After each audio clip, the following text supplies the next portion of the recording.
दुनिया की पहली 3 इकोनॉमीज में एक नाम भारत का होगा। तीसरा टर्म आए, पहला और टर्म आ जाए तो क्या बेटियां, महिलाएं, माताओं का इस तरीके से डंगा घुमा जाएगा, कपड़े उतार करके घुमाया जाएगा।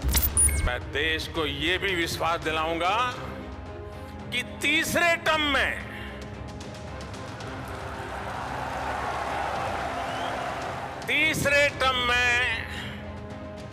दुनिया की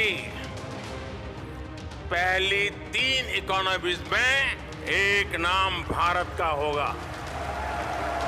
पीएम मोदी का यह ऐलान न केवल भारत को दुनिया की तीसरी आर्थिक शक्ति बनाने का ऐलान है, बल्कि इस बयान के साथ पीएम मोदी ने यह भी ऐलान कर दिया है कि 2024 में होने वाले लोकसभा चुनाव में फिर बीजेपी की सरकार ही बनने वाली है, यानी तीसरी बार फिर से मोदी सरकार।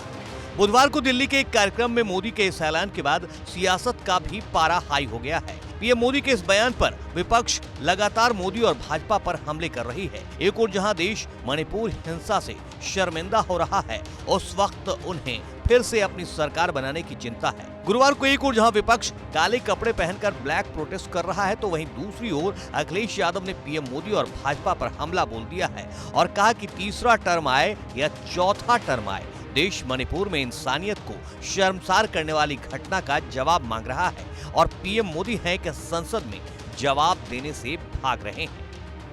तीसरा टर्म आए, पहला और टर्म आ जाए तो क्या बेटियां, महिलाएं, माताओं का इस तरीके से डंगा घुमा जाएगा, कपड़े उतार करके घुमाया जाएगा। उसके लिए आपके पास क्या है? क्या आप फेस नहीं कर सकते क्या सदन को, या जनता को फेस नहीं करना चाहते? अखिलेश ने पीएम मोदी से मणिपुर हिंसा को लेकर जवाब देने को भी कहा।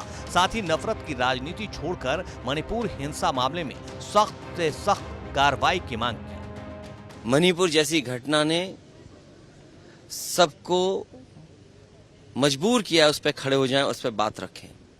और लोकसभा से बेहतर, राज्यसभा से बेहतर जगह कौन सी है, कौन सा प्लेटफॉर्म है जहां पे बात रखी जाए या ना रखी जाए। सरकार को आगे आना चाहिए और विपक्ष को अपनी बात रखने का मौका। हालांकि अब तो परिस्थितियां बदल गई हैं, अब विश्वास प्रस्ताव आने जा रहा है। उससे महत्वपूर्ण यह है कि सरकार क्या कार्रवाई करेगी, क्या उनको न्याय मिलेगा कि नहीं मिलेगा, कि यही नफरत की राजनीति या वोट की राजनीति ऐसे ही चलती रहेगी। भाजपा के साथ साथ अखिलेश ने मणिपुर हिंसा के लिए आरएसएस को भी जिम्मेदार बताया और कहा कि उनकी नफरत की राजनीति से ही मणिपुर जल रहा है। अखिलेश ने जांच एजेंसियों की कार्यशैली पर सवाल उठाते हुए मोदी सरकार पर कड़ा प्रहार किया। बीजेपी, प्रधानमंत्री सब एक हैं।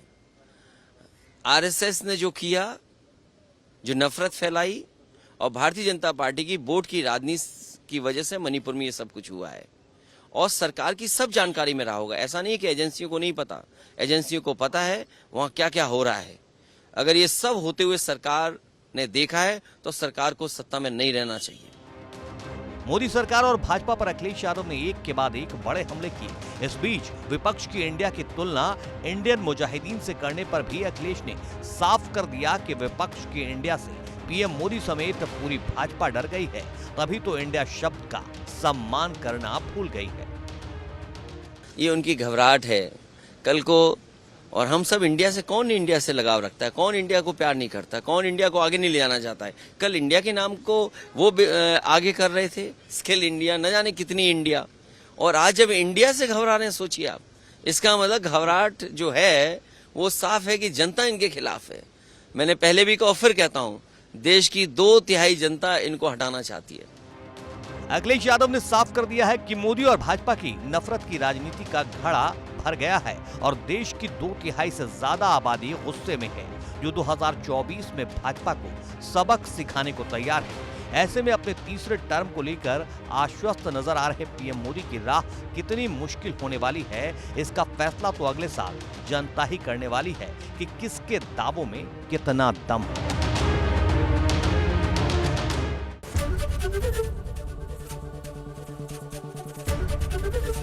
एबीपी गंगा, खबर आपकी, जुबान आपकी।